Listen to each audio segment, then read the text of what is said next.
Good morning. It is Sunday. I'm here on my mat actually because I'm about to do a yoga routine.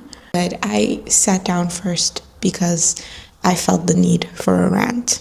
And it is Sunday, so Sunday rants, it goes hand in hand.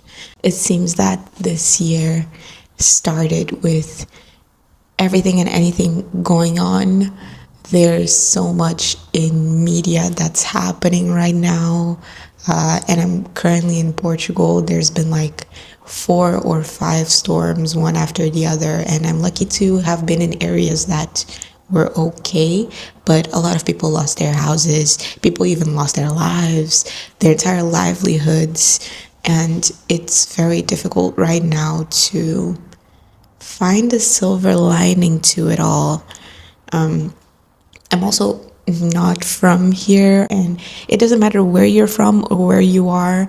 Living as an immigrant is hard. It's just hard wherever you are. Maybe some places make it easier than others, but it's not easy being away from a place that you've always known as home, being away from your family, but at the same time, building a life somewhere else. It feels like you're constantly in the middle and you don't really belong anywhere. It also seems that everything in social media now, like if you go scrolling, everything is rage bait.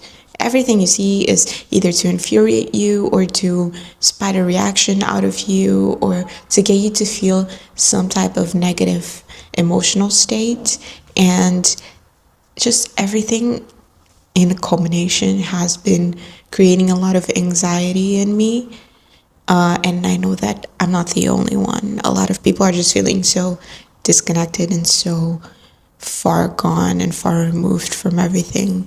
I realized very early on in the year and last year as well that if I didn't double down on my spiritual and wellness practices, then I would just be gone. I would lose my mind left and right. I was already having anxiety attacks, so it was not an option at that point. Between like my yoga practice and meditations and obviously talking to people around me that I trusted, one of the things that really helped me find my ground and helped me continue to move forward despite all of the difficulties was making a daily habit of finding things to be grateful for. I really took seriously returning to the habit of gratitude journaling. So every night I would sit down and write at least 3 things that I was grateful for throughout that day or throughout the season that I was currently in. And it might sound silly, but the psychological shift that focusing on the positives that you currently have going on rather than the negatives of right now or maybe the future really changes your predisposition and how you place yourself in the world and in the face of your struggles. So say what you will, it works. It's been studied, so you can do your research for yourself as well. I really encourage it, and I really encourage trying. There was a time where I didn't even know what to be grateful for. I'm lucky enough to stand in a place now where I have plenty of things that I could write more than 3 of daily that I can think to be grateful for. The connection that I have to my spirituality and to my beliefs that really help me moving forward and help me stay grounded. It's a really important part, a really important aspect to my journey so far. Grateful for my family. We've had our ups and downs, but we always keep fighting to stay together and support each other. I'm frequently grateful for having a small yet tight group of friends that I know I can trust, and for having a relationship in which I know I'm supported, and whenever I need, I have a shoulder to cry on, or also a place to feel safe and to laugh and to feel joy.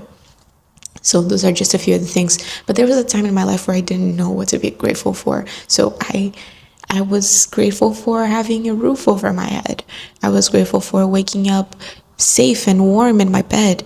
I was grateful for having options of food to choose from. I was grateful for waking up.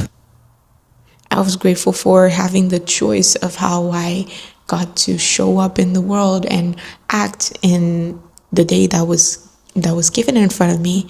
So it doesn't matter how big or small the things you find to be grateful for are.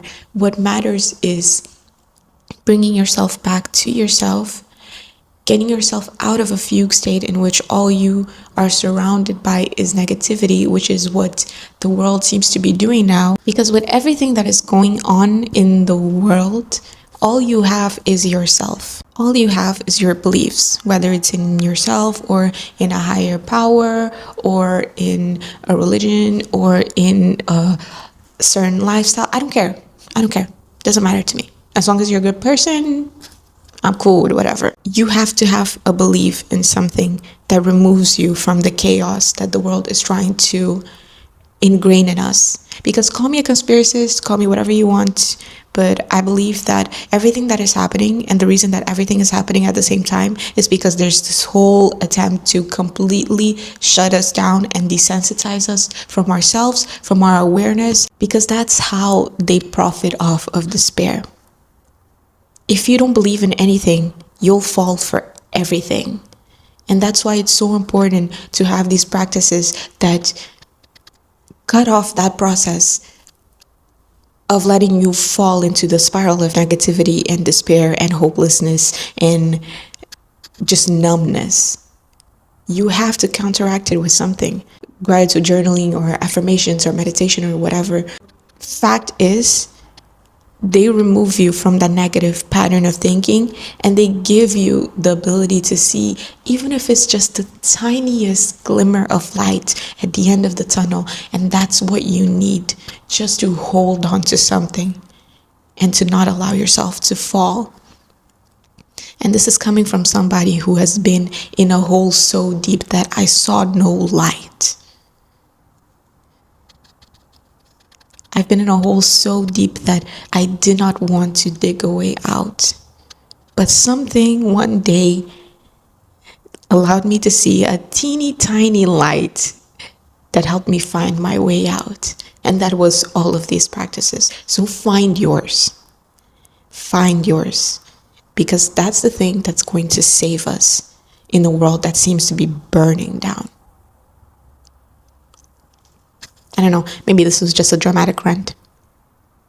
But it's Sunday, so I get to talk my mind off. That's what this is for. Anyway, if you resonate, let me know in the comments and speak your mind. The space is for that. I'll see you throughout the rest of the week on my Instagram as I post nearly daily yoga tips and self-development talks and all of that. And I'll see you here on Friday when I post my weekly yoga session. And maybe next Sunday I'll post a meditation or another rant. Anywho, have a beautiful day and I'll see you next time.